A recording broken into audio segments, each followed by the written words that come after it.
So,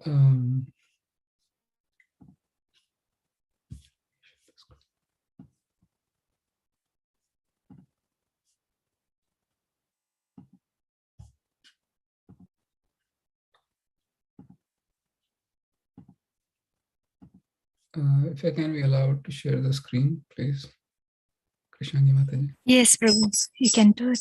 Sorry. Okay.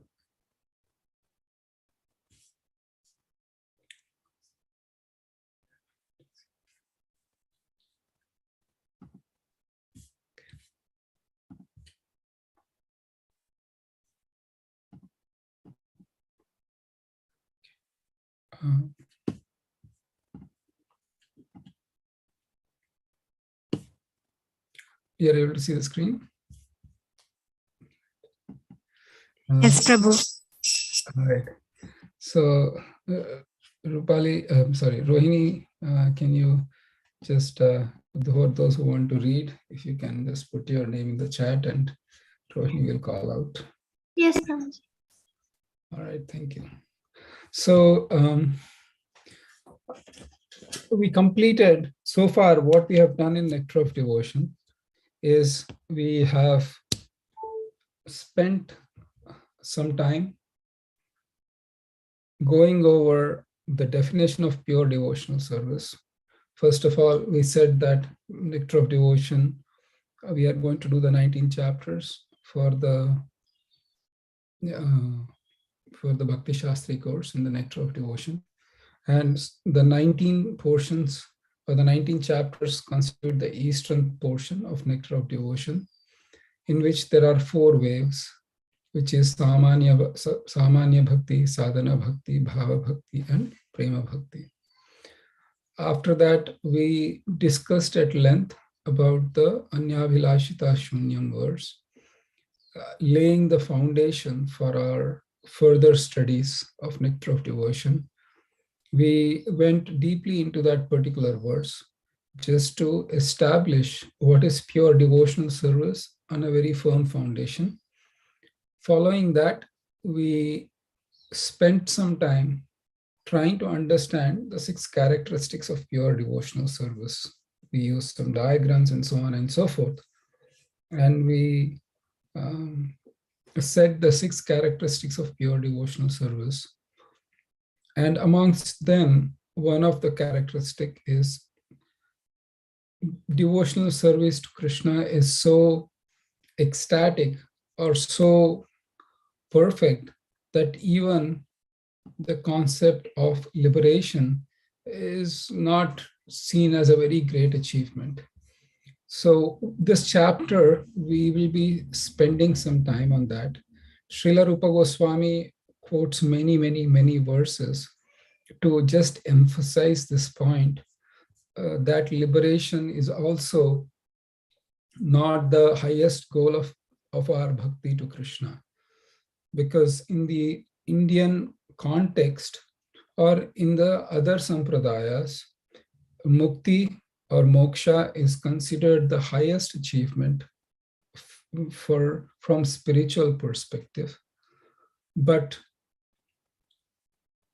the pure devotional service surpasses that, and that is exactly the point of this particular chapter. So Rohini, you can read the first paragraph and then you can ask someone, and whoever types in the chat, please.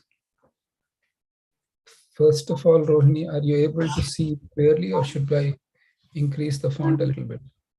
You can, yeah, zoom little. Yeah, that's good. Okay, thank you. Chapter 4, Devotional Service Surpasses All Liberation.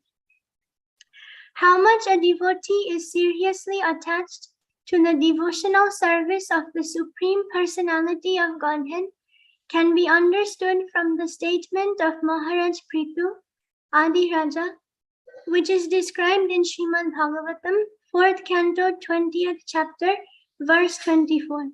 He prays to the Supreme Personality of Godhead thus: "My dear Lord, if after taking liberation, I have no chance of hearing the glories of your Lordship, glories chanted by pure devotees from the core of their hearts in praise of your lotus feet. And if I have no chance for this honey of transcendental bliss, then I shall never ask for liberation or this so-called spiritual emancipation.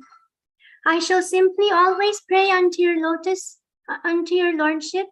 that you may give me millions of tongues and millions of ears, so that I can constantly chant and hear of your transcendental glories. Thank you. Second chapter. Next is Ishwari Radhamataji. Okay. Please read the Hare Krishna. Krishna. The impersonalists desire to merge into the existence of the Supreme, but without keeping their individuality, they have no chance of hearing and chanting the glories of the Supreme Lord. Because they have no idea of the transcendental form of the Supreme Lord, there is no chance of their chanting and hearing of his transcendental activities. In other words, unless one is already beyond liberation, one cannot relish the transcendental glories of the Lord, nor can one understand the transcendental form of the Lord. Hare Krishna. Hare Krishna. Thank you, Mother. So in some sects or some places, it is mentioned that all the books, the scriptures, the bhajans, and everything are just for the beginners. And once you are a little advanced on that path, then because Brahman is not knowable through words, not knowable through scriptures, not knowable to anything, then you can just throw them away because they are useless at that point of time. But, and that sort of mentality is actually hellish for the devotee, because the nectar that emanates from the descriptions of the beautiful pastimes of Krishna and his incarnations are so wonderful. Hearing them constitutes the highest bliss, and there is nothing beyond that. And for a devotee, later it is also mentioned there are five kinds of liberation, which is Sayujya, Salokya, Samipya, Sastri, and Sarupya, which means Salokya is staying on the same planet as the Lord, Samipya is being in the very close proximity of the Lord, then Sastri is having the same opulences as the Lord, then Sarupya is having the same beautiful bodily features as the Lord. And Sayujya is the act of merging into the Lord, losing one's identity. So the devotees do not accept any of this. In exceptional cases, they may accept 4 of these, but not the Sayujya. Sayujya is very detestable to the devotees. And that's why Srila Prabodhananda Saraswati mentions in his verse, Kaivalyam narakayate, Tridasha purakasha pushpayate, Durdantendriya kala sarpapatali prodkatadam strayate. The meaning of the first line is Kaivalyam narakayate. This act of merging into the form of the Lord is a kind of hell for the devotee. It's like, anyway, we'll come to that in the modern context. And last time we discussed the first prayer with Vitrasara. It's mentioned here, Anaka Prishtam Nacha Parameshtyam. So this is also mentioned. So Srila Rupa Goswami goes extensive lengths to kind of give verses from Srimad Bhagavatam and other scriptures, but mainly from Srimad Bhagavatam, to drive home the point that liberation is not something that is placed in a very, very high regard.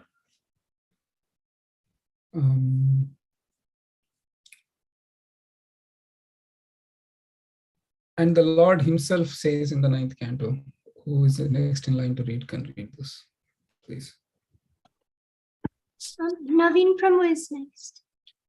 In the 9th canto of the Bhagavatam, 4th chapter, verse 67, the Lord of Vaikunta replies to Durvasa Muni thus, my pure devotees are always satisfied being engaged in devotional service, and therefore they do not aspire even after the 5 liberated stages, which are to be one with me, to achieve residence on my planet, to have my opulences, to possess bodily features similar to mine, to gain personal association with me.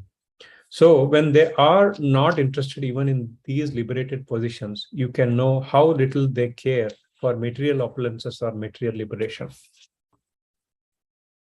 Thank you. Is Preeti Mataji there? Hare Krishna, Prabhuji. Hare Krishna, can you please complete reading this? Yes.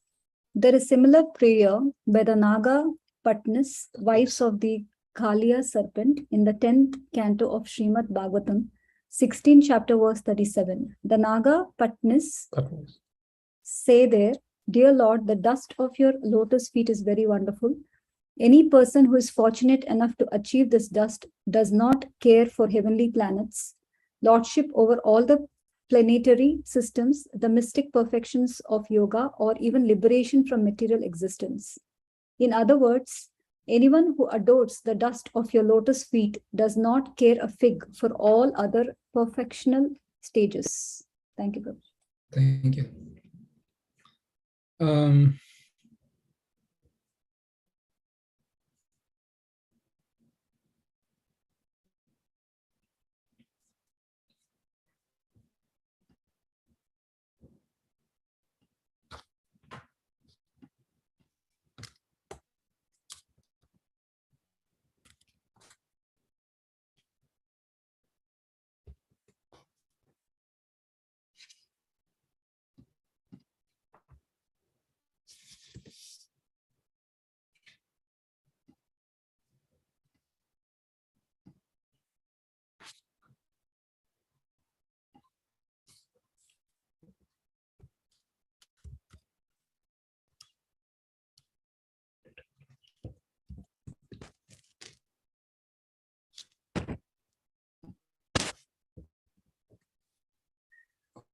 Sorry, I put in something really wrong.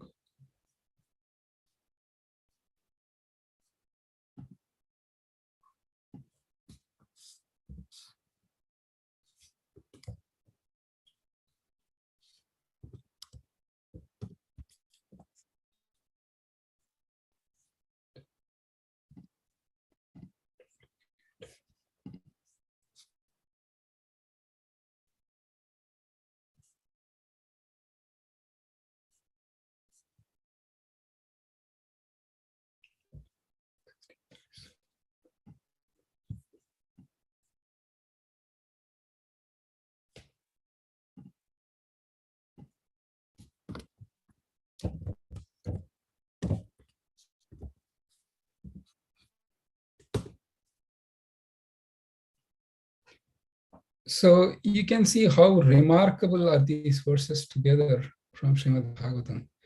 I'll just read it. You can read it later. Nanaka prishtam nacha sarva bhaumam na parameshtyam narasadhipatyam na yoga siddhir apunarbhavam va vanchanti yat padarajat prapanna. Nanaka prishtam nacha parameshtyam na sarva bhaumam narasadhipatyam na yoga siddhir apunarbhavam va samanjasatva virahaya kangshe na parameshtyam na mahendradishyam na sarvabhauvam narasadhipatyam na yoga siddhir apunarbhavam va mayarpita mechati madvinanya. Now you can see in these three verses, which are from Bhagavatam in different contexts, one spoken by the Lord and the other two spoken by his devotees, they echo the exact same thing, saying how the power of liberation, or how the power of pure devotion is so exciting, enchanting, and enlivening at the same time, that the devotees are not willing to give up that particular pleasure from devotional service for anything. It's pretty much the same thing. You can see a little bit more, a little bit less, but it is just, no, I don't want this, I don't want this, I don't want this, if I have to give up your lotus feet. And when we advance in devotional service, then we truly we truly come to the stage that Krishna, this is what I want. This is my my deepest heartfelt desire. And so questions, you can see how Bhagavatam doesn't repeat, but there are few verses in Bhagavatam. This is one verse, there is another verse that repeats thrice in the Bhagavatam, entire Bhagavatam, it's just the same thing is. So this just shows the importance of pure devotional service versus liberation. And then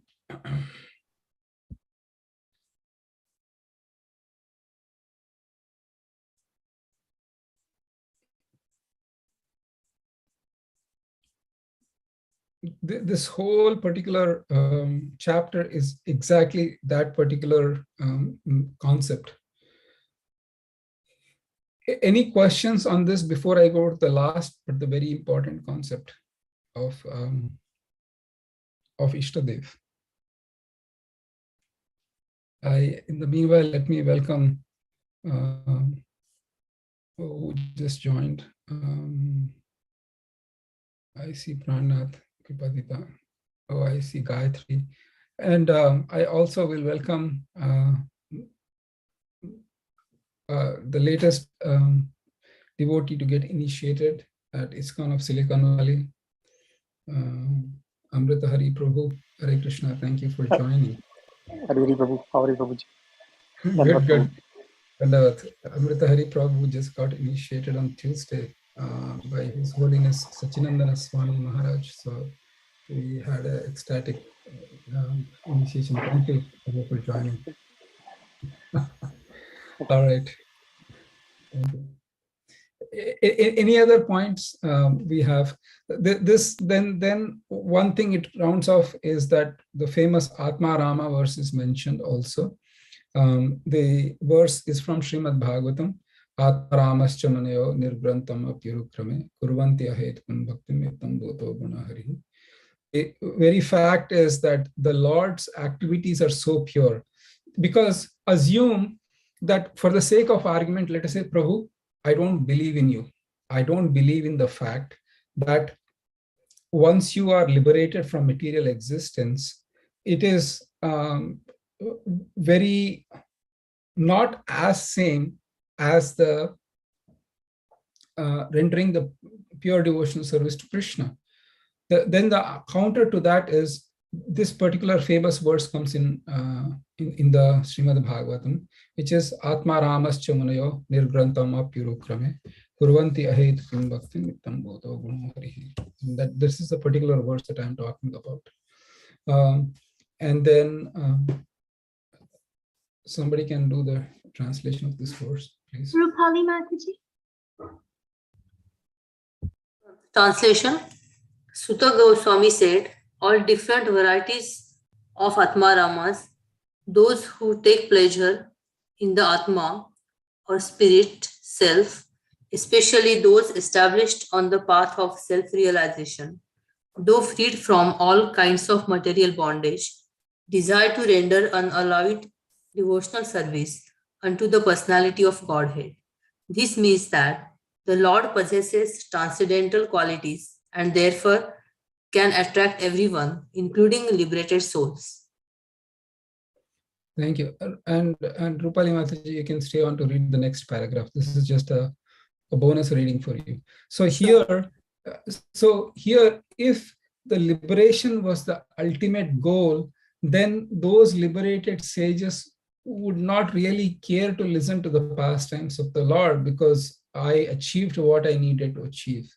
But the very fact that Shukadeva Goswami was a self-realized soul, and he actually took off into the forest as soon as he was born, which is, as soon as he was born, he just took off to the forest, not wanting to be entrapped or get entangled with the material world.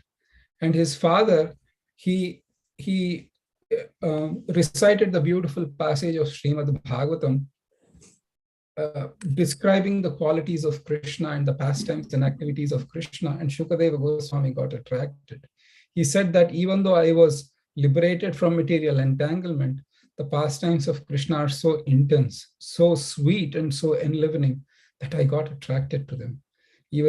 So this is another aspect on why liberation is something that that we don't aspire for as a pure devotional service. Of course, if one has that desire, then we can always talk about it or ask for Krishna. So, Rupali Mataji, if you can just read the this particular paragraph. Another passage that is very important is in Srimad Bhagavatam, 1st Canto, 7th chapter, verse 10, and is called the Atmaram Verse. In this Atmaram Verse, it is stated that even those who are completely liberated from material contamination are attracted by the transcendental qualities of Lord Krishna. The purport of this verse is that a liberated soul has absolutely no desire at all for material enjoyment.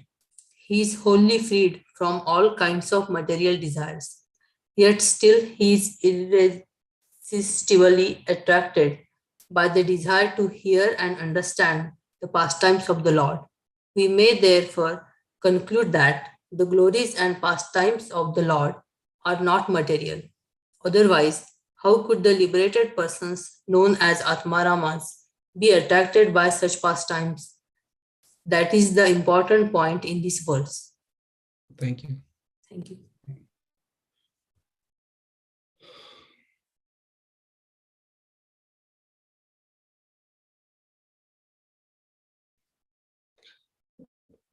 And then at the end, Srila Rupa Goswami mentions is that there is no difference between pastimes, between the different forms of Krishna, whether the incarnation of Rama or Narsimha or Vamana.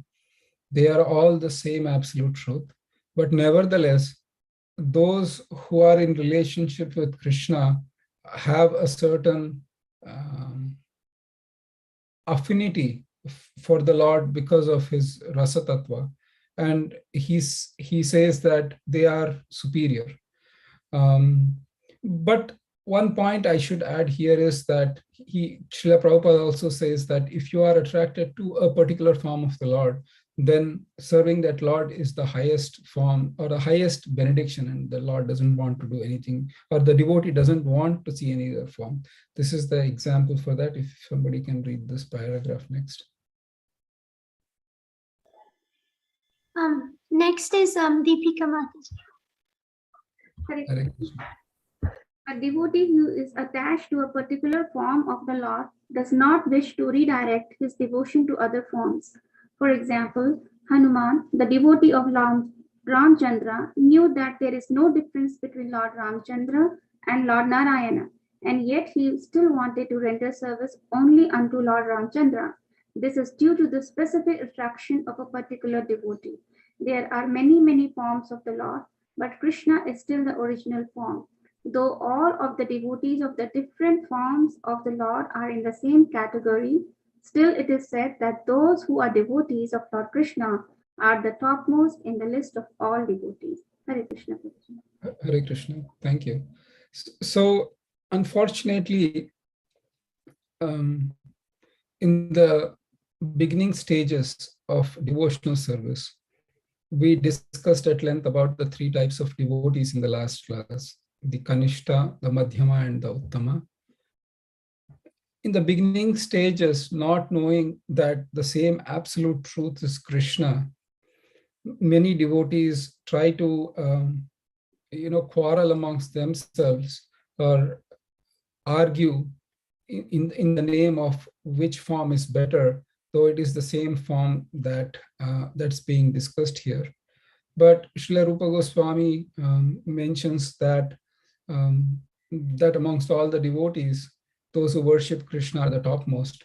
But does that mean that Hanuman is less than topmost? No, it is the same Lord that is being worshipped. It is just based on one's devotion and one's inclination to serve a particular form of the Lord appears to that devotee in that particular form. And this is not something wrong. I just wanted to clarify this point because oftentimes this is a source of confusion. Let's look up at one verse and then probably we can go and see if I hit the right verse. Yes. Okay. Who's the next person to read in line? Next is Ryan. Okay, good. All right, Ryan, I'll do the Sanskrit and then you can do the translation and the purport. So Tvam Bhakti Yoga Paribhavita Hrit Saroja Ase Shrute Kshitapato Nanunatha Punsam Yadyadya Tadurugaya Vibhavaya Yanti Tattadvapu Pranayashe Sadanugrahaya. Translation. O my Lord, your devotees can see you through the ears by the process of bona fide hearing, and thus their hearts become cleansed, and you take your seat there.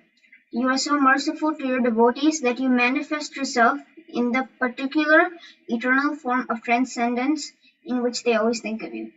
Purport by His Divine Grace A.C. Bhaktivedanta Swami Prabhupada. The statement here that the Lord manifests Himself before the devotee in the form in which the devotee likes to worship Him indicates that the Lord becomes subordinate to the desire of the devotee, so much that He manifests His particular form as the devotee demands. This demand of the devotee is satisfied by the Lord because He is pliable in terms of the transcendental loving service of the devotee. This is also confirmed in Bhagavad Gita 4.11. Ye yata mam prapadyante tam tateva bhajamyaham. We should note, however, that the Lord is never the order supplier of the devotee. Here in this verse, it is particularly mentioned, from Bhakti Yoga Paribhavata. This indicates the efficiency achieved through execution of mature devotional service or prema, love of Godhead. This state of prema is achieved by the gradual process of development from faith to love. On faith, one associates with bona fide devotees, and by such association, one can become engaged in bona fide devotional service, which includes proper initiation in the execution of the primary devotional duties prescribed in the revealed scriptures. This is clearly indicated herein by the word Shrutekshita. The Shrutekshita path is to hear from bona fide devotees who are conversant with Vedic wisdom, free from mundane sentiment. By this bona fide hearing process, the neophyte devotee becomes cleansed of all material rubbish, and thus he becomes attached to one of the many transcendental forms of the Lord as described in the Vedas. This attachment of the devotee to a particular form of the Lord is due to a natural inclination. Each and every living entity is originally attached to a particular type of transcendental service because he is eternally the servitor of the Lord. Lord Chaitanya said that the living entity is eternally a servitor of the Supreme Personality of Godhead, Sri Krishna. Therefore, every living entity has a particular type of service relationship with the Lord, eternally. This particular attachment is invoked by practice of regulative devotional service to the Lord, and thus the devotee becomes attached to the eternal form of the Lord, exactly like one who is already eternally attached. This attachment for a particular form of the Lord is called Surpasses. The Lord sits on the lotus heart of the devotee in the eternal form the pure devotee desires, and thus the Lord does not part from the devotee, as confirmed in the previous verse. The Lord, however, does not disclose Himself to a causal or unauthentic worshipper to be exploited. This is confirmed in Bhagavad Gita 7.25. Naham prakasha sarvasya yoga maya samavrata. Rather, by yoga maya, the Lord remains concealed to the non-devotees or casual devotees who are serving their sense gratification. The Lord is never visible to the pseudo-devotees who worship the demigods in charge of universal affairs. The conclusion is that the Lord cannot become the order supplier of a pseudo-devotee, but He is always prepared to respond to their desires of a pure, unconditional devotee who is free from all changes of material infection. Hare Krishna. Hare Krishna. Questions? So we can juxtapose this with this because it can cause some confusion. So while it is true that the Lord has different forms, a devotee is attached to a particular type of the form, and he is eternally satisfied in that particular form. For example, Prahalad Maharaj was satisfied in the Shantaras of being attached to Lord Nrsimhadev and so on and so forth. So that ends the chapter 4. Let's do chapter 5. Chapter 5 talks about the qualification, or rather the power or the purity of devotional service.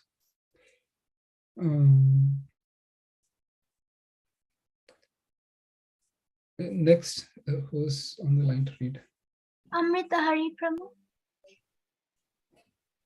Krishna. So, Hare Krishna. chapter 5, pure devotional service, the purity of the devotional service. All of the previous instructions imparted by Srila Rupa Goswami in his broad statement can be summarized thus: as long as one is materially inclined or desirous of merging into spiritual effulgence, one cannot enter into the realm of the pure devotional service. Next, Rupa Goswami state that devotional service is transcendental to all material consideration, and that it is not limited to any particular country, class, society, circumstances. As stated in Srimad Bhagavatam, devotional service is transcendental and has no cause. Devotional service is executed without any hope for gain, and it cannot be checked by any material circumstances.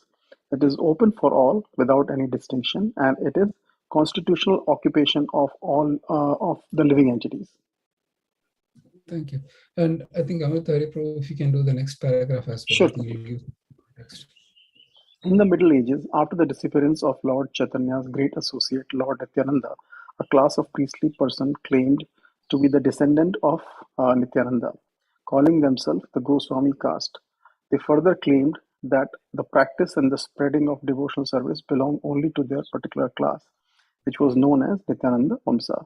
In this way, they exercised their artificial power for some time, until Srila Bhakti Siddhanta Saraswati Thakur, the powerful Acharya of Gaudiya Vaishnava Sampradaya, completely smashed their idea. There was a great hard struggle for some time, but it has turned out successfully.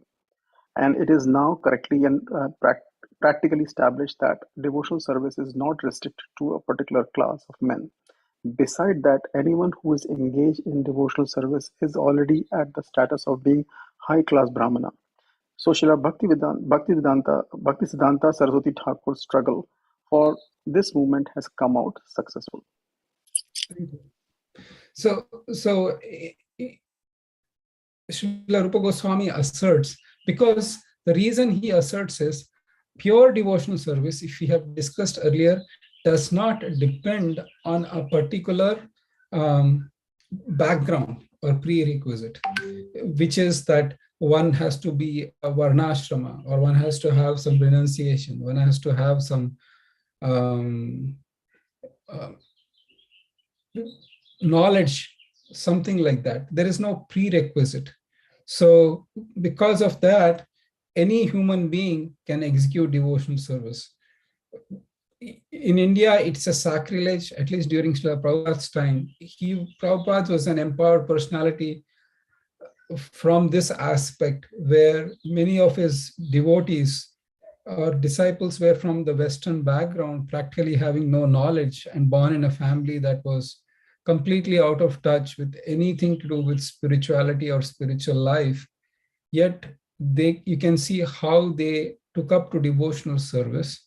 And even to this day, 50 years later, some of the Srila Prabhupada's disciples have been in the movement for more than 50 years.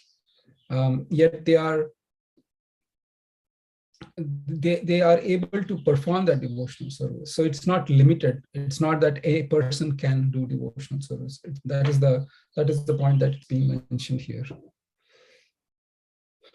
To continue the same line of thought, next, who's in line to read? Rupali Mataji can read again. Okay. let me pick someone who hasn't read so far. Uttara Mataji.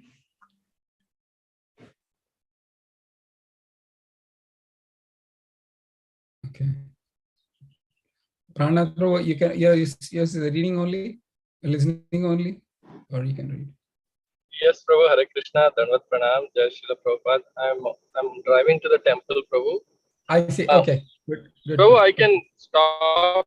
No. Read. No, please go. Please drive to the temple. All right, Rohini, all yours. Rupali Mataji can do it again. And you can type into the chat. It is on the basis of his position that anyone can now become a Gaudiya Vaishnava from any part of the world or any part of the universe. Anyone who is a pure Vaishnava is situated transcendentally, and therefore the highest qualification in the material world, namely to be in the mode of goodness, has already been achieved by such a person. Our Krishna consciousness movement in the Western world is based on the above mentioned proposition of Srila Bhakti Siddhanta Saraswati Goswami Prabhupada, our spiritual master. On his authority, we are claiming members from all sections of the Western countries. The so-called Brahmanas claim that one who is not born into a Brahmin family cannot receive the sacred thread and cannot become a high-grade Vaishnava.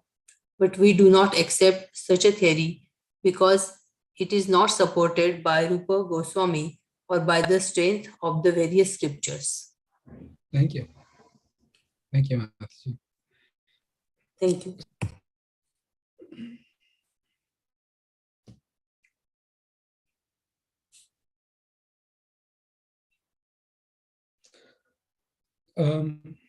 Next.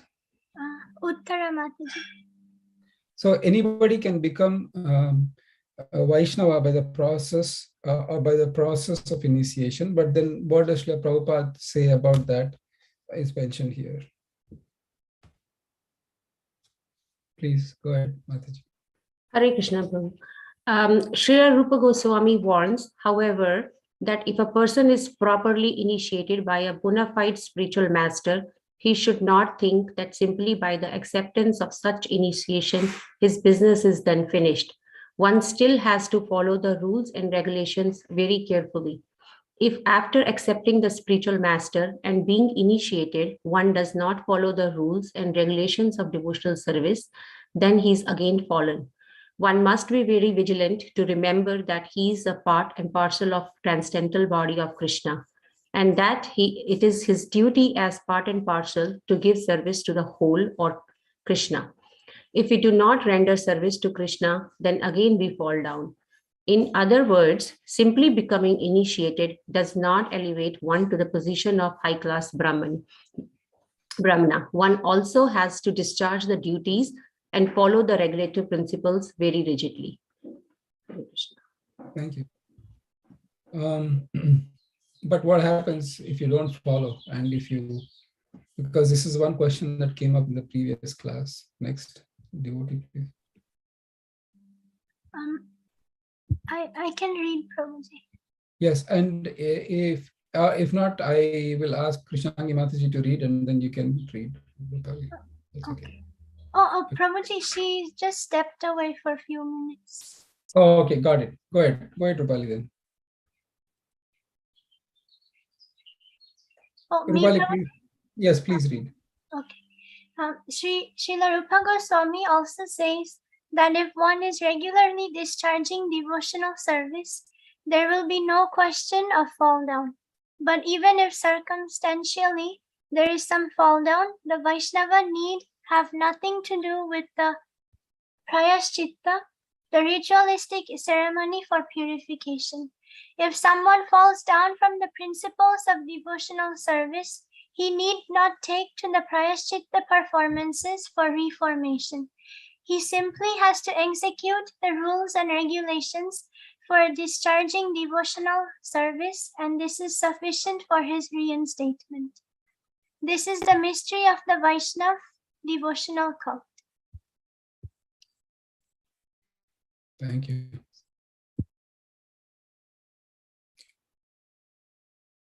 there was a gentleman by name Subudhi Rai, and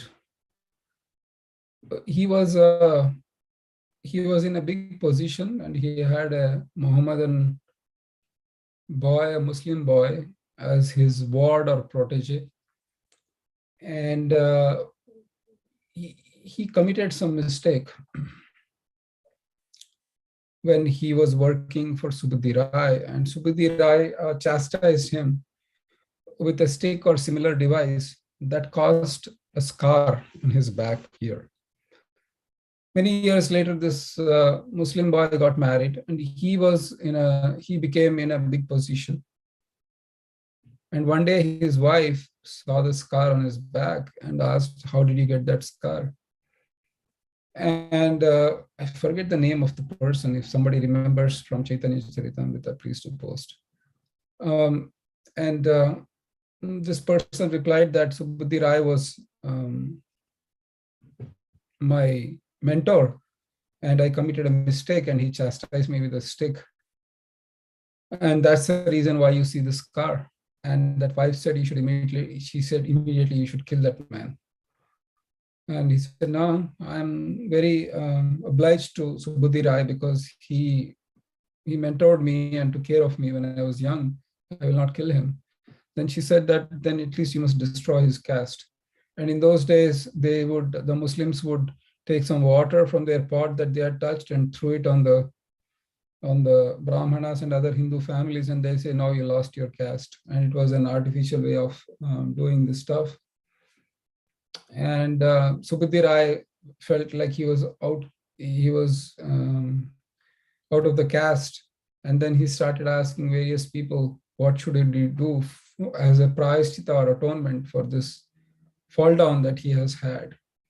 And some people said that you should perform austerities, and some person said, no, you should perform a lot of charity. And one another astrologer / sadhu said that you should drink hot ghee. And Subudhi Rai said, well, if I drink hot ghee, won't I die? Yes, you will die, but in the next birth, you will be born as a Brahmana again. And he approached Sri Chaitanya Mahaprabhu, and he said, this is the situation. Chaitanya Mahaprabhu said, this is all nonsense. Please chant the Maha Mantra carefully, chant the Hare Krishna Maha Mantra, and serve the Vaishnavas in Vrindavan. That's the order Chaitanya Mahaprabhu gave. So in the same way, because we are in a conditional state, there could be many fall downs that can happen from time to time, or on a very continuous basis. If there is a particular tendency that we are unable to shake off as a result of our own either weakness or whatever may be, but that shouldn't discourage one. One should push through devotional service, keeping firm attachment to the process of devotional service. And here it's mentioned by our Acharya, Srila Rupa Goswami, that when one performs devotional service again, then all the anarthas, all the fall downs can be rectified. This is a very important point. But one should never give up the process of devotional service under any circumstances, thinking, I have seen this happen multiple times. Oh, I'm too sinful to chant the names. Or if you go on book distribution, some people refuse to accept Bhagavatam, saying that we are so sinful, we eat all sorts of stuff in our house and we don't want to keep Bhagavatam. Or we don't want to get Bhagavatam. So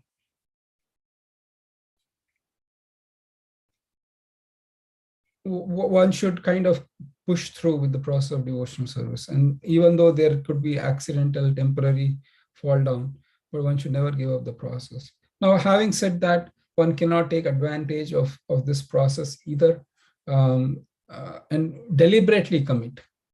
When I say deliberately, it is justifying.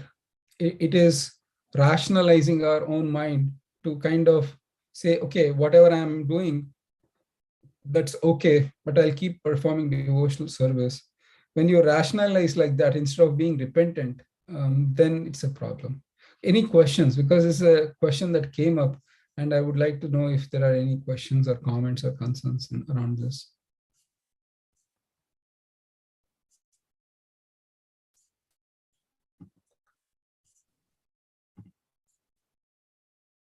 Hare Krishna. Hare Krishna. Yeah, I asked that question last time, I think, and Acha, acha. thank you Thank you. for thank you for answering it. And it is actually very optimistic. Yes, yes. And the whole of spiritual path or path of bhakti to Krishna is very, very optimistic. In fact, Krishna himself says that even though a person may be situated in a very uncultured state of mind, but if he is by pure devotee, then he should not be derided as such and be considered as a sadhu. He or she will make rapid progress, and I protect them. It's very, very, very, very optimistic and encouraging, this process of devotion. Thank you. Thank you. Other questions, other comments? Then the next part of the particular chapter, Srila Rupa Goswami writes at length about what happens if one gives up one's own path and surrenders onto Krishna, and if he doesn't achieve the desired success, then it is mentioned there is no harm. It has, even when Srila Prabhupada, during his time, many thousands of devotees joined ISKCON on a very full-time basis. But not all of them stayed. Many of them left after some time because they felt that they stopped doing work. They completely dedicated full-time to Krishna. And maybe they had a change of heart. We don't know the exact circumstances. But they left ISKCON to go back to do what they were doing. Even in such a case, while it is not the ideal situation, but nevertheless, the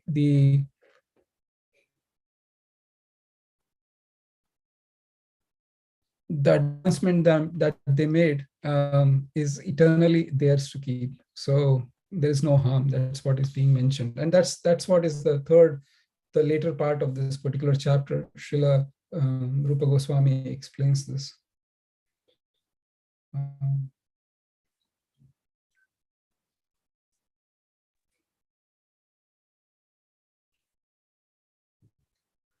There is another part that we have to also say, that I think this is mentioned here, and that particular part that is mentioned here is that if one is surrendered fully to Krishna, this is another thing. Devarshi bhutaptaranam pitrinam nayam chakin karona rini charajan sarvatmanaya sharanam charanyam gato mukundam parihritya krutam. It is mentioned here that if one surrenders to Krishna, then there is no obligation also that one has to, has obligations for others. Otherwise, in human life, the debt starts as soon as you're born. I think let's read those. These two particular paragraphs. It's important. Particular 3 paragraphs. Who is next? Next is Mringakshi Vishnu Priya Mataji. Okay. Hare Krishna Mataji. Hare Krishna Prabhuji. Yeah. Read from this one. The same thing is still more emphatically confirmed in Srimad Bhagavatam, 11th canto, 5th chapter, verse 41, in which Kara Manjana Muni addresses Maharaj Nimi as follows. My dear king, if someone gives up his occupational duty as they are prescribed for the different varnas and ashramas, but take complete shelter, surrender himself onto the lotus feet of the Lord, such a person is no more a debtor, nor has he any obligations to perform the different kind of activities we render to the great sages, ancestors, living entities, and family and society members, nor has he any need to bother executing the 5 kinds of yagnas, sacrifice, for becoming free from sinful contamination. Simply by discharging the devotional service, he is free from all kinds of obligations. The purport is that as soon as a man takes his birth, he is immediately in debt to so many sources. He is in debt to the great sages because he profits by reading their authoritative scriptures and books. For example, we take advantage of the books written by Vyasadeva. Vyasadeva has left for us all the Vedas. Before Vyasadeva writings, the Veda literature was simply heard, and the disciple will learn the mantras quickly by hearing and not by reading. Later on, Vyasadeva thought it wise to write down the Vedas because in this age, people are short-memoried and unable to remember all the instruction given by the spiritual master. Therefore, he left all the Vedic knowledge in the form of books such as Puranas, Vedanta, Mahabharata, and Srimad Bhagavatam. Hare Krishna.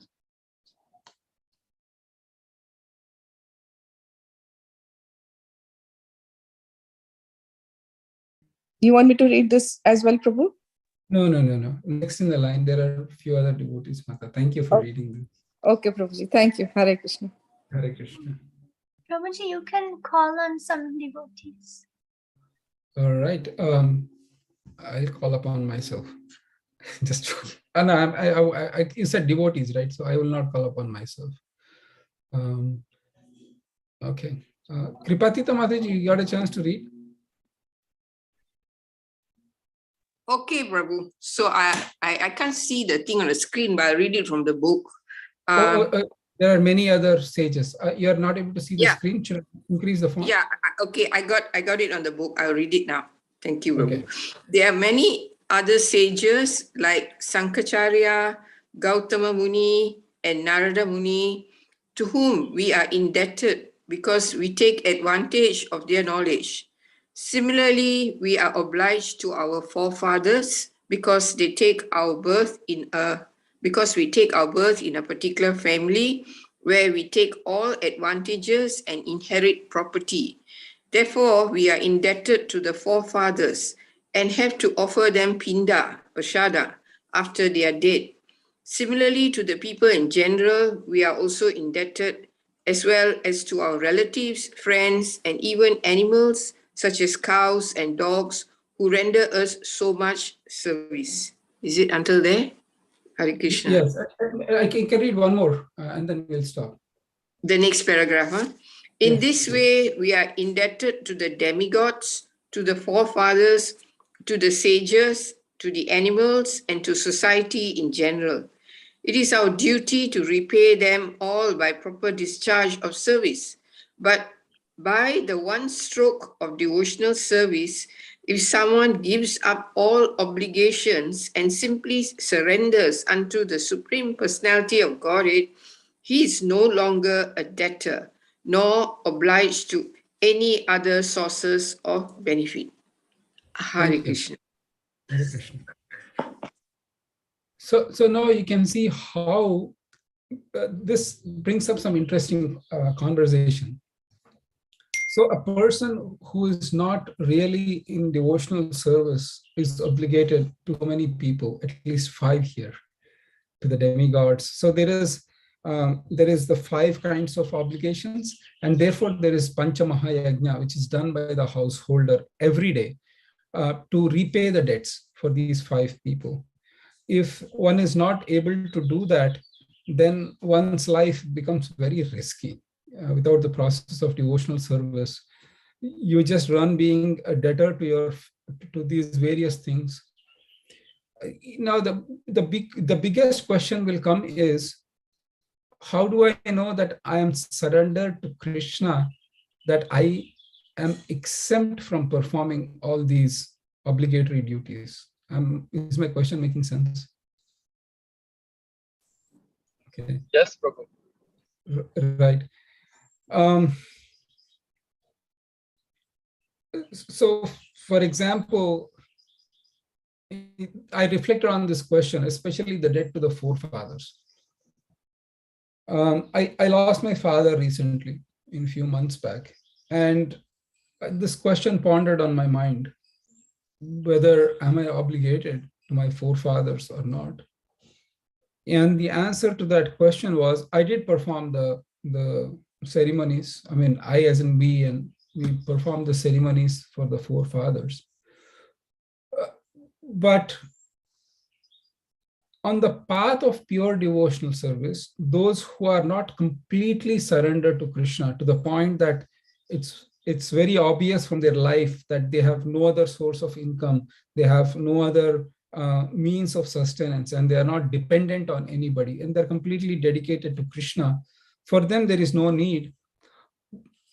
But for those who are not yet there to that level of surrender to Krishna, the acharyas give us this insight that one should perform these ceremonies in an obligatory way without having faith in them. And I'll explain what I mean by that. When you perform the Shraddha ceremony, for example, to the forefathers, there is a fear, and usually it is the fear that impels the performer. If I don't do something, then my forefathers will come and haunt me. I will lose certain money, or I'll have distresses in life. So these are all the fears that come.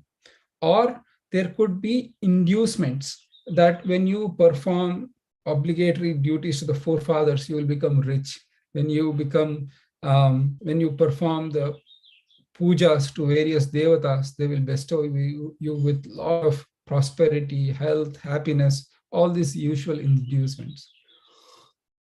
Without having too much faith in the positive, like, oh man, I'm missing out. These people are doing all these things, they are able to get all these material benefits.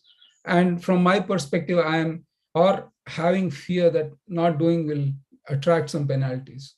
Either of this shouldn't be the case. The devotee should just do it in an obligatory, perfunctory way without having deep or attachment or faith in them. Is that okay?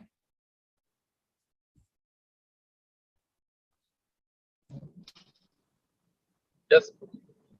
Pranath Prabhu? Yeah, okay, thank you. Because and the other thing also, it depends on the person who has passed away, and if that was their wish. This is another conflict of interest. We shouldn't perform any Shraddha ceremony according to Prabhupada.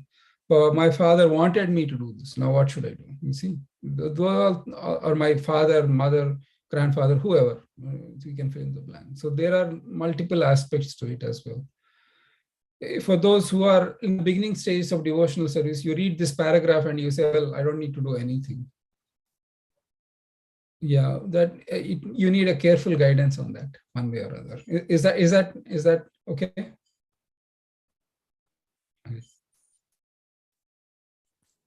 Okay. Yes, Prabhu. Perfect.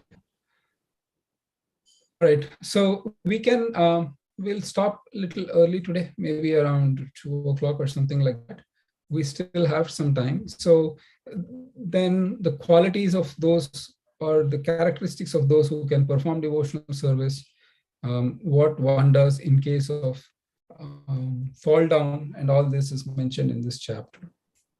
The next chapter, Srila Rupa Goswami, he talks of the concrete. Now, after discussing the theory, these are the practicals of bhakti.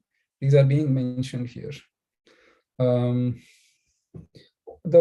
is one point, there are 64 items of devotional service. You can read it, but there is one point I wanted to mention earlier that needs to be read. And I see Divyangi Lalita Mataji. Are you still there, Mata? Yes. Are you able to read? Yes, sir, I can read, bro. Can you? If not, I can ask someone else. Don't be feeling obligated. I'm traveling on, but I can see, Prabhu. I can see in my phone, Prabhu. I can read, Prabhu. Okay, Mataji. Thank you. Sri Rupa Goswami states that His elder brother Sanatan Goswami has compiled Hari Bhakti Vilasa for the guidance of the Vaishnavas, and therein has mentioned many rules and regulations to be followed by the Vaishnavas. Some of them are very important and prominent, and Srila Rupa Goswami will now mention these very important items for our benefit. The purport of this statement is that Srila Rupa Goswami proposes to mention only basic principles, not details. For example, a basic principle is that one has to accept a spiritual master. Exactly how one follows instructions of a spiritual master is considered a detail. For example, if one is following the instruction of a spiritual master and that instruction is different from the instructions of another spiritual master, that is called detailed information. But the basic principle of acceptance of a spiritual master is good everywhere, although the details may be different. Srila Rupa Goswami does not wish to enter into details here, but wants to place before us only the principle.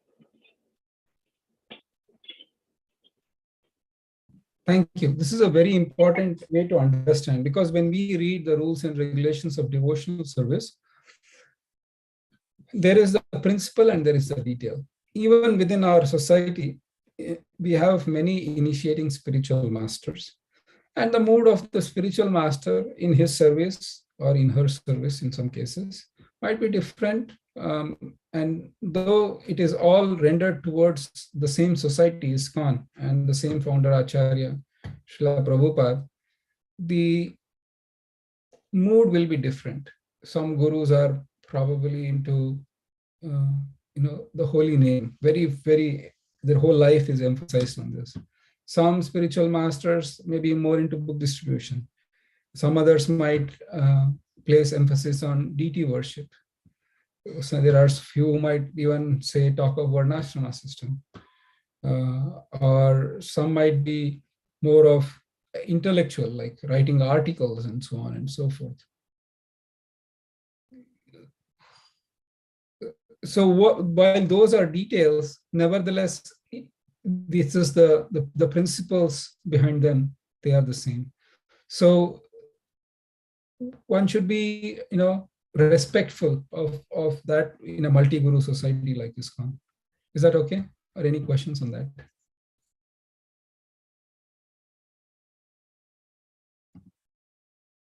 You can always raise your hand. And Prabhuji, Prananath Prabhu had a question. yes, okay. Is it in the chat? Yes, Pranath Prabhu, please go ahead. Prabhu, not specifically to what the point you raised. It was from a previous subject that you covered. I had a question. I can wait till the end, Prabhu, if it is a problem. No. Let's do it now. Maybe I did not pay full attention, Prabhu. You know, in the context of pure devotional service, you mentioned that there is no prerequisites, right? Yeah. Correct. At the same time, practically every conditioned living entity has to go through certain steps to get to the point of doing pure devotional service, right? So how maybe I did not, I missed the context. How can you please explain, Prabhu, one more time about there are no prerequisites for pure devotional service?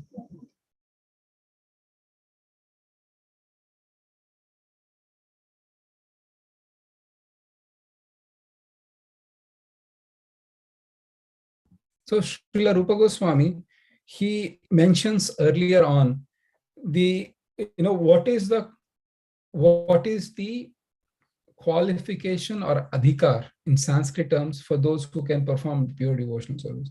He says that one who is neither disgusted by the matter nor too attached to the matter, but is very neutral to the material life, that person is capable or having the quality of performing devotional service. He does not mention a prerequisite, for example, being born in a Brahmana family, or being learned, or having some piety, or having a good character to start with. There is no prerequisite like that. Anybody can take to the path of devotion. That's the thing I meant, Pranath. Got it, Prabhu. Thank you. Thank you. Sorry, I may have No, don't be. That's a good question. Yeah. Ishwari Radha Mataji. Hare Krishna, Prabhu. So I get confused sometimes, about the what is the principle? What is details? Like, could you give me some examples? Sure. As I was mentioning earlier, in ISKCON, for example, there are many gurus, and not everybody has the same mood of service to Srila Prabhupada. So, for example, one guru might be very, very focused on, for example, the holy name of Krishna, emphasizing on deep chanting, emphasizing on chanting with connection, very attentive chanting, and their whole life is just focused on that one principle, the holy name. So there is one aspect of that guru. The another guru, their whole life is just centered around book distribution. What can I do to help books? How can I distribute more and more books? How can I encourage book distribution across the world? Some gurus might be more intellectual. How can I write articles? What can I produce new literature on in Bhakti field? Some gurus might be more for like food for life. For example, how can I distribute prasadam to millions of people? Some gurus might be in varnashrama. How can I establish varnashrama system within ISKCON?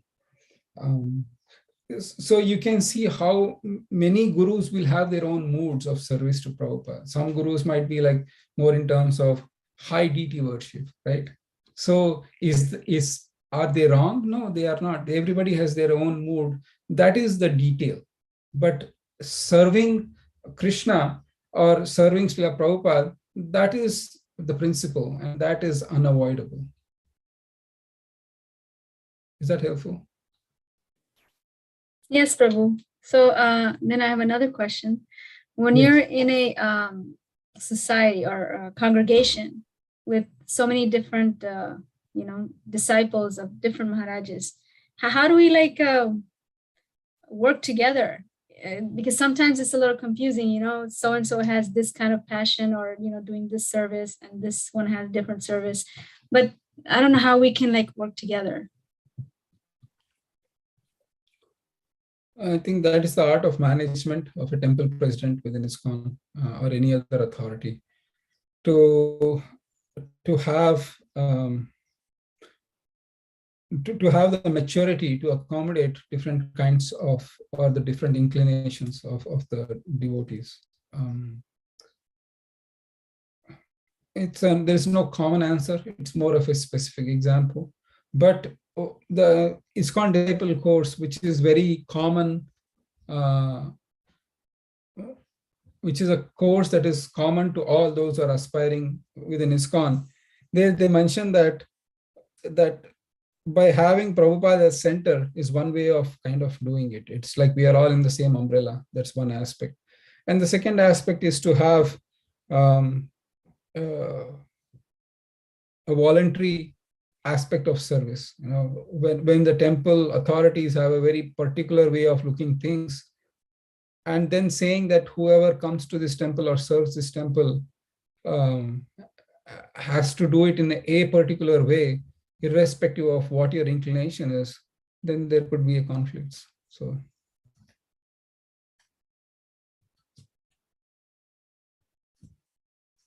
is that helpful? Yeah, Prabhu, that is helpful. Okay. Thank you. Thank you. So let me share the screen. There are 64 items of devotional service that Srila Rupa Goswami mentions in this chapter. The first are these 10 here, right? These are the first 10. And then the next set of these 10. And then there are 24 items here, which makes totally 64 items. So these are the 64 items of devotional service. We can spend some time to kind of read to them, and we can discuss more if you want to. But amongst the 64 items, Hari Bhakti Vilas has a lot more rules and regulations. So Srila Rupa Goswami said that my brother wrote Hari Bhakti Vilas, but I have summarized of all those, then I have summarized 64. And then he says amongst the 64 items of devotional service, the 5 are the most important. These 5 are the most important. 1, 2, 3, 4, 5. 1, 2, 3, 4, 5. Correct. So we have a mnemonic here in ISV, which is called ABCDE. So that's easy to remember, the mnemonic. So A is for association, B is for Bhagavatam, C is for chanting, D is for deity worship, and E is entering Vrindavan or staying in Vrindavan. So that's the 5 items that are very important in the 64 items of devotional service. So here it is mentioned. Out of all these 64 items, these are the 5 important. And then he says the 64 items includes all the body, mind, and speech. So in the next few chapters, Srila Rupa Goswami will go a little faster in the next few chapters, because Srila Rupa Goswami quotes various scriptures to emphasize or to highlight the 64 items. Some of them are possible, some of them are not possible. It all depends on situations. So for example, one should circumambulate. So one should circumambulate. Here it is mentioned, one should circumambulate the temple at least 3 times. So in some temples, you can circumambulate the deities. In some places you cannot. You can circumambulate the block, if not the temple. So it's your choice, what you like. There are 64 items. But then within ISKCON, the firm rule is to chant the Hare Krishna Mahamantra. Of all these 5 items, it is mentioned that Chaitanya Mahaprabhu asked, of all these 5 items, which is the topmost? He said chanting the Hare Krishna Mahamantra is the most important. So in all circumstances, one should take time to chant the names of the Lord. And in the next few chapters, Srila Rupa Goswami actually quotes from different scriptures to establish these 64 items that he's mentioning here. So that we complete 3 chapters. If you have any questions or any comments. Hare Krishna, Prabhu, I have a quick question, Prabhu, is that's yes. Okay? Yes. So Prabhuji, this is about entering or living in a dham, right? Now, given the circumstances we all are in, we live in wherever we are, is there any recommendation from Prabhupada on, if you cannot live in dham, but at least you need to visit dham in a certain frequency, anything specific that is being mentioned with respect to that particular aspect of the devotional service?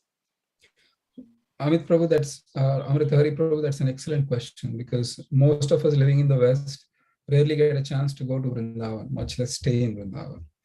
So Acharyas have said, Jiva Goswami and Vishwanath Chakravarti Thakur have commented on this verse. They said, if you cannot live in Vrindavan, then one should mentally try to live in Vrindavan. So they haven't given the frequency. They have not said, at least you should go once in a year, given the situation, because it's a too specific instruction to give.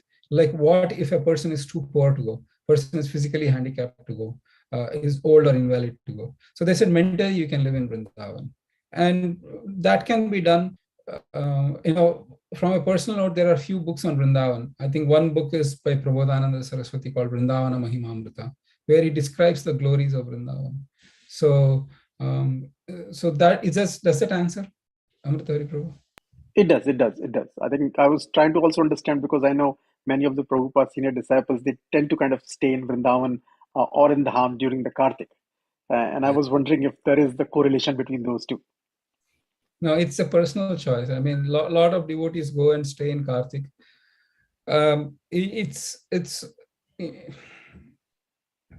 Yeah, but there's no correlation. In fact, you'll be surprised to know, Amrita Hari Prabhu, that some of the most prominent devotees of Chaitanya Mahaprabhu never visited Vrindavan throughout their lives.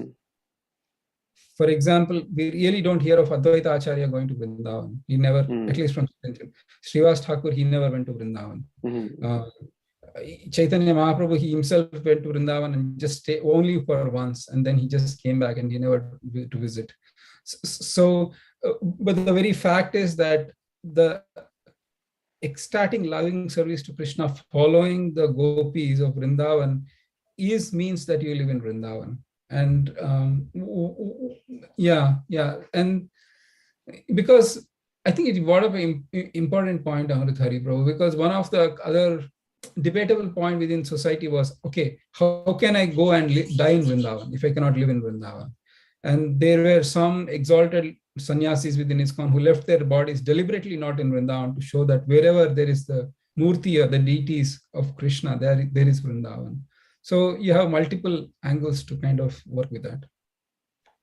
Got it. Makes sense, Prabhuji. Thank you, Prabhuji. No, thank you.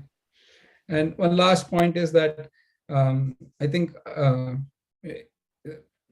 Chaitanya Mahaprabhu, after he took sannyas, he was following the path on the Ganges, and Nityananda Prabhu tricked him saying that this is Vrindavan, this is Yamuna. And then, they come to Advaita Acharya's house, and he's like, Advaita Acharya, what are you doing in Vrindavan? But he was actually in the house of Advaita Acharya because he was in the ecstatic love of Godhead. And Nityananda Prabhu tricked him, saying that this is Yamuna instead of Ganga. And then Mahaprabhu asked Advaita Acharya, what are you doing in Vrindavan? And Advaita Acharya Prabhu said, oh Lord, wherever you are, that is Vrindavan. So, so there is that aspect, So just minor follow-up, Prabhuji. So like if you look at those five ABCD, right, as you said it, right, chanting is covered, reading Bhagavatam is covered, deity worship is covered. Those are like separate items. Now, if we think of something incremental on top of it that would effectively make you virtually kind of meditate on Vrindavan, what would that be? One thing we can, so assume there's no computer, then you can actually read the 10th canto of Krishna's pastimes in Vrindavan. So that is one easy way to do. But in the modern context, if you have YouTube, then you can actually have so many, videos on YouTube that you can actually visit. I think that is one aspect as well.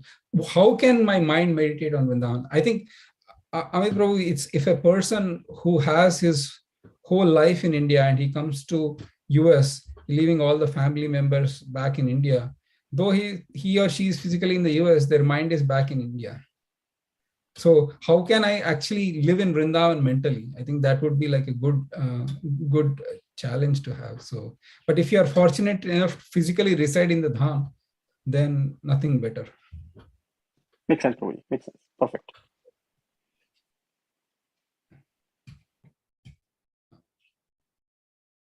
Other questions? Other comments? All right, I'm so grateful. This is a long weekend, at least in the US. Kripatita Mataji will not know because this is a long weekend. Prabhu, yeah. I just want to say something. I don't know, but is Prabhupada said that where his devotees meet together and chant, read Bhagavatam, then that place is like Vrindavan. So I mean, following from what you were talking about, residing in Vrindavan. So where devotees associate chanting, the place is transformed. Is that just a comment? Lord Vishnu tells Narada Muni that Naham tishtami vaikunto na yogino hridayamba tatra tishtami Narada yatra gayanti mad bhakta. Lord Vishnu says that, oh Narada, I don't live in the heart. I don't live in the heart of the yogis, neither do I live in the Vaikuntha, but I am there where my devotees are calling out my name with sincere devotion and feeling of devotion. So wherever there are practices of devotional service done in a very intense way, then a Vrindavan-like atmosphere can happen at that particular place. But specifically, it's not mentioned Vrindavan. It is Lord Vishnu says, I am present there. Is that helpful? Any other questions, comments? Yeah, so I think we are ending about 34 minutes early. We covered.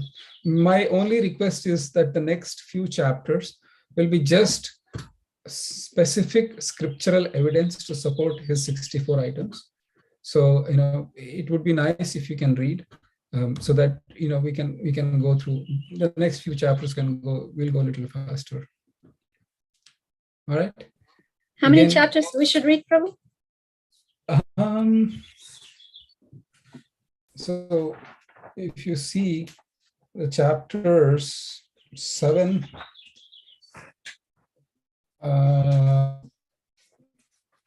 7 through 10, I guess. No. 7 through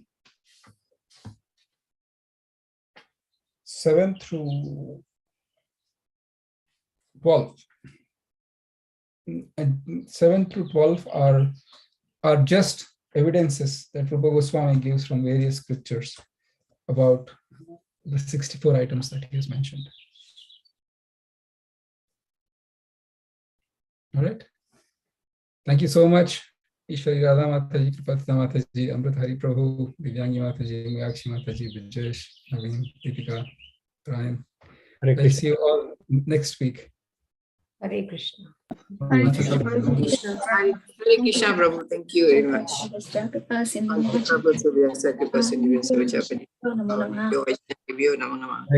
Hare Krishna. Hare Bol.